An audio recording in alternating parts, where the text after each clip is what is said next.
Welcome to Trash Talk Reverse. This is Harry, and today we're going to be watching Game of Thrones Season 1, Episode 7. Last week had Viserys finally getting his crown, and now that he's out of the picture, Dany is going to finally really come into her own. I know that her baby's death and Khal Drogo's death is on the horizon, and that weird lady that essentially screws her over, I guess. We may or may not be back with Jon Snow and the gang. I really don't care if we're not, but we've been away from them for a while, so this episode might bring us back to the wall. We'll probably have Tyrion and Bronn on the road back to King's Landing, fully safe, but probably not in time for Ned's execution, because I don't think Tyrion would have allowed that to go through if he were there. So even though I can't remember if he was there or not, I feel like he definitely wasn't. We had some growing tensions within Theon, who I really don't care about. We introduced Tonks, Asha. We had Sansa being annoying. I can't remember if this is the episode that ends with Littlefinger holding a knife to Ned's throat saying you should never have trusted me, or if that's the end of episode 8. I think it might be the end of this episode, and then next episode he's like in the dungeons or whatever, and then episode 9 is the execution, if I'm remembering that correctly. All I know is that Ned has had like 10 chances to get the hell up out of here, and he's still here, so honestly his death is on him. Like episodes 1 through 3 or 1 through 4, he's saying, oh, the Lannisters are dangerous and we can't trust them. I feel like instead of dragging out this ridiculousness, they should have just done things quicker and had more parts of the story have more going on. Honestly, it feels like we're suddenly at a stage in the story where nothing is going on anywhere in any part of the storyline except for the BS in King's Landing. There's nothing going on at Winterfell. There's nothing going on across the Narrow Sea now that Viserys is dead. I mean, something new is obviously going to come up, but right now, nothing new at the Wall. Literally nothing is going on in any other location except for King's Landing. And they're dragging this thing out like a bitch. Like, can we just get it over with already? This show is paced so slow. Apart from Dany's arc, nothing else has been paced well. Episode 5 was paced well overall as an episode, but in the grand scheme of things, this season is just so slow. And so is this show, because the whole show is basically just them dragging out who gets to sit on the throne. We haven't even met up with the White Walkers after that first snippet in the beginning of the pilot episode. Like, surely the storylines could have been threaded better, but how can they be when some of the threads just suddenly snapped off and there's nothing going on for a little bit until the King's Landing stuff is done, and then back with everything else? I don't know, I just feel like the storylines individually and their threading isn't done very well in this season and across the whole show. But anyways, without further ado, let's get into this episode. This is the episode where we finally meet Tywin, right? Poor Ned Stark, brave man, terrible judgment. He's right. Attacking him was stupid. He's also right. It's lucky for the Lannisters that Ned and Catelyn were so dumb, because otherwise, Jaime acting like an idiot, he would not have gotten away with this. Why is he still alive? One of our men interfered, speared him through the leg before I could finish him. Wouldn't have been clean. You spend too much time worrying about what other people think of you. A lion doesn't concern himself with the opinions of the sheep. Get him. I didn't realize you placed such a high value on my brother's life. Why did he say my brother? Why not just say Tyrion? So the lion does concern himself with the opinions No, that's not an opinion, it's a fact. If another house can seize one of our own and hold him captive with impunity, we are no longer a house to be feared.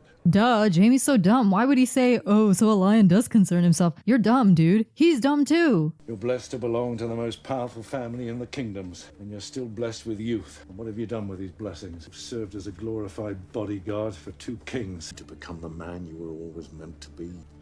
I think it would have been more satisfying for Jaime to have remained a villain and maybe even become more of a villain rather than having a redemption arc. Because honestly, that arc was not memorable and it didn't lead anywhere in season 8 anyway. Like, he just went running back to his girlfriend, aka his sister, which is a weird sentence to say now that I've said it. The scene where Ned gives up the upper hand. Perhaps it's time to go home. I know the truth Jon Arryn died for.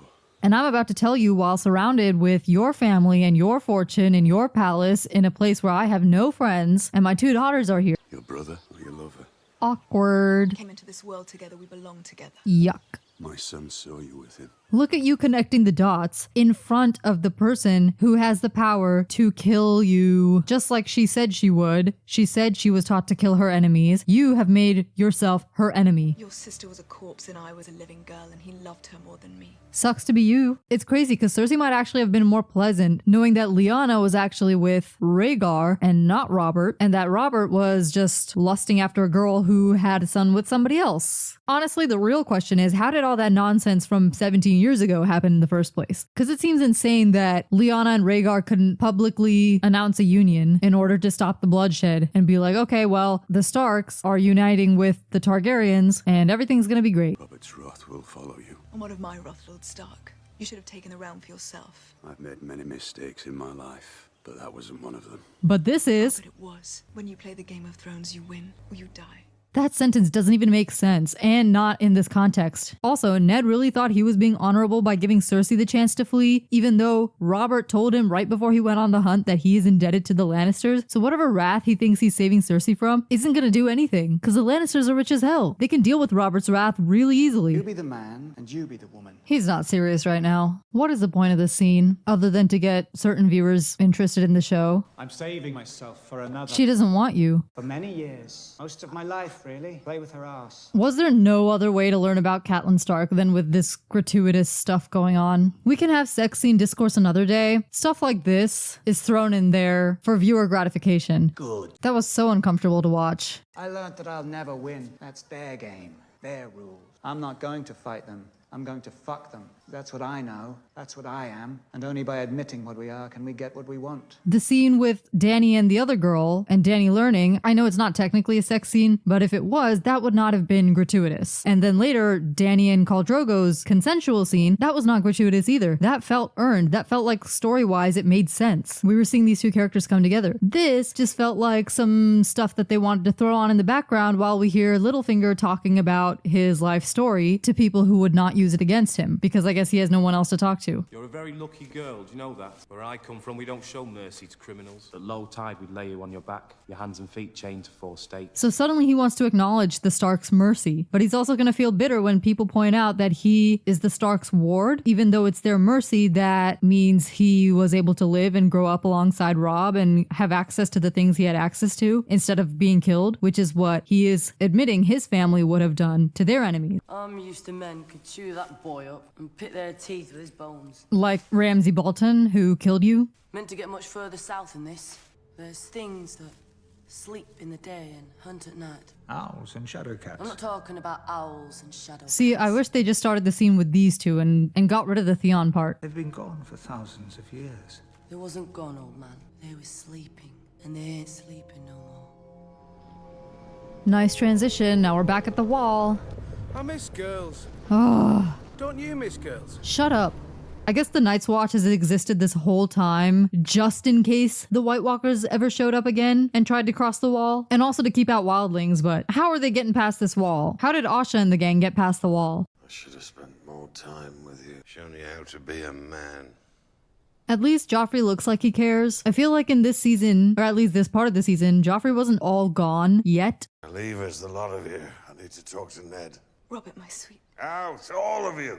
See, I would have kicked out just Cersei and Pycelle. I would have kept Barristan Selmy and Renly in the room. In the name of Robert, I hereby command Eddard of House Stark to rule in my stead until my son Joffrey comes of age. He should not have done this without witnesses in the room, first of all. And second of all, then Ned could have been like, actually, Joffrey is not your son, in front of 2 other people. Again, you have had so many chances to get out of this dude, and you keep screwing yourself over. Like, why would you do this in secret? That's so dumb. Nobody can verify that this was actually truly written by you. You'll hate it worse than I did, but you'll do it well. He won't do it for long. The girl, Daenerys, you were right. Varys, Littlefinger, my brother, worthless. No one to tell me no but you and my son.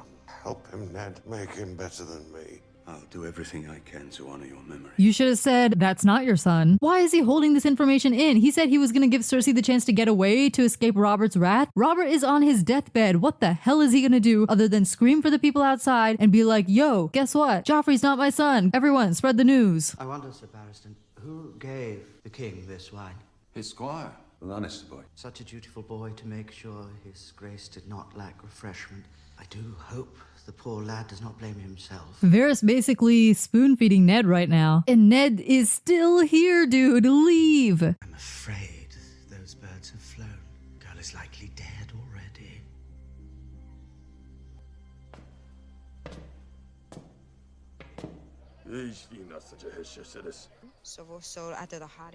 She learned the language really fast. It's only been a few months, right? They became a great couple. Too bad that's not gonna last. He had no right to them. He seized them because he could. And because he had dragons. You don't believe it? Have you ever seen a dragon, Khaleesi? I believe what my eyes and ears report. You don't believe in dragons? Aren't dragons literally in-universe animals? They existed before, everyone knows it. They had skulls too. My lady, you are from Westeros. You have the honor of addressing Daenerys of the House Targaryen, Khaleesi of the Riding Men, and Princess of the Seven Kingdoms. I'd still like to taste that wine. That Dornish swill, not worthy of a princess. I have a dry red from the arbor. Let me give you a cask. Dude is smart. Taste it, my lord. Tell me that that is not the finest wine that has ever touched your tongue. No, you should have made him drink it. You first. Good. Well done. You will drink. Great scene.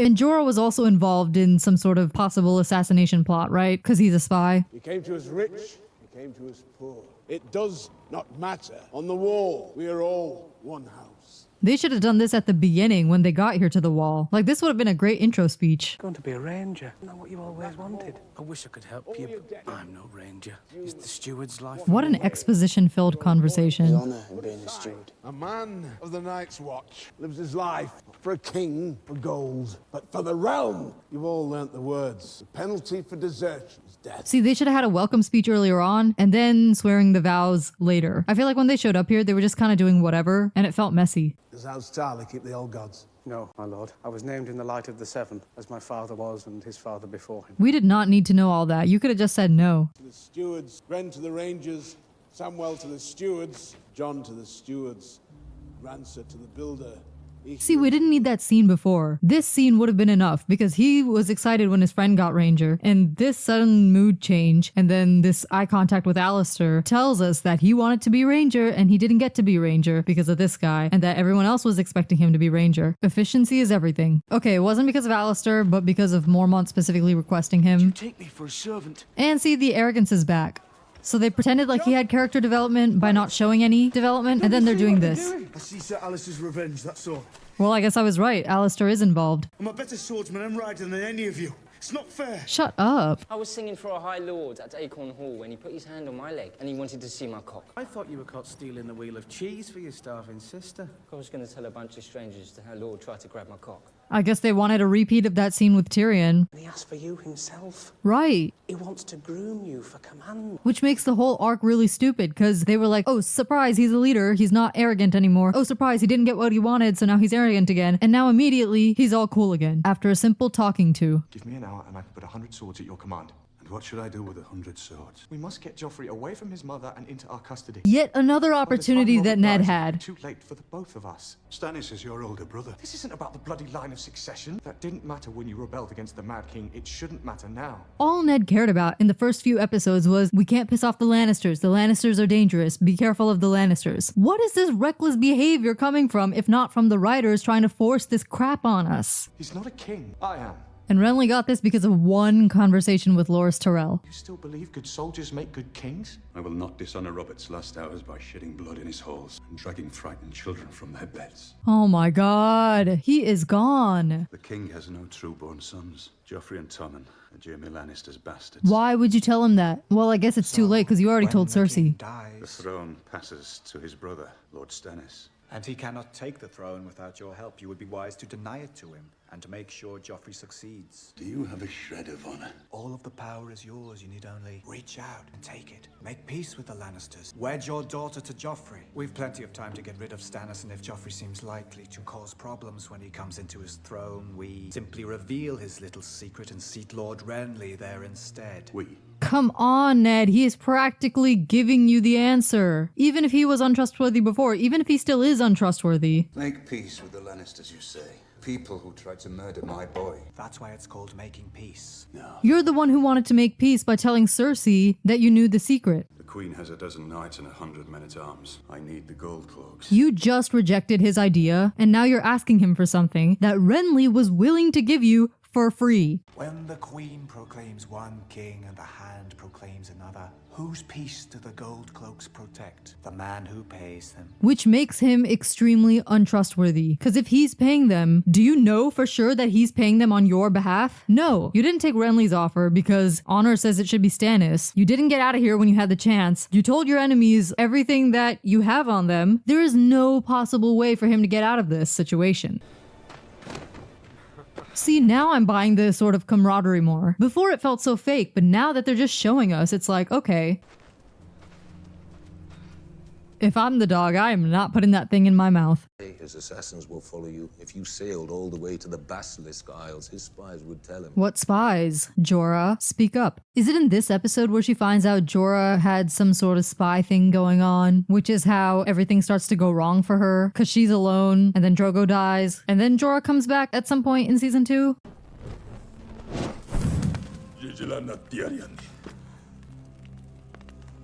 Did Jorah / Varys / the gang somehow know that an attempt on Dany's life would make Khal Drogo do this? She's so into it.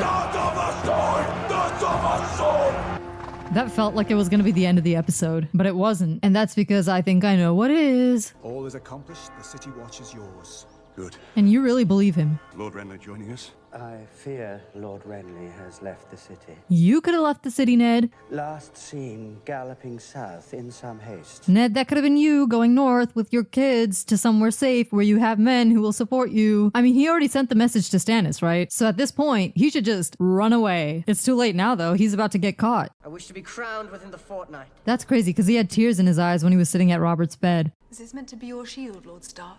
It could have been if Robert hadn't kicked everyone out of the room. Then at least Renly and Barristan could have vouched for the accuracy of it. Bend the knee, my lord, and we shall allow you to live out your days in the grey waste you call home. Your son has no claim to the throne. Shut up. Just agree, then go home and come back with an army and Stannis Baratheon at your side. Why is he so dumb, dude? You have so many opportunities to get out of this. He's not taking a single chance. He's been giving chance after chance. Men of the Watch! I guess he didn't take the deal because he thought these swords were on his side, but again, that's his own fault for trusting in Littlefinger. I did warn you not to trust me.